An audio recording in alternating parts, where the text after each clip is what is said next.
قل يا عبادي الذين أسرفوا على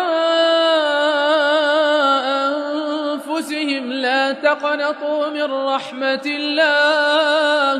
إن الله يغفر الذنوب جميعا إنه هو الغفور الرحيم وأنيبوا إلى ربكم وأسلموا له من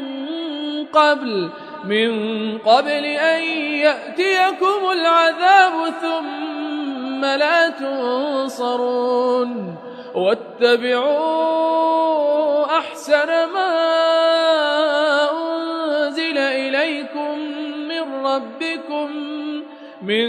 قبل أن يأتيكم العذاب بغتة وأنتم لا تشعرون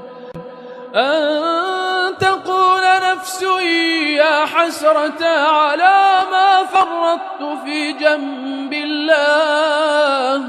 وإن كنت لمن الساخرين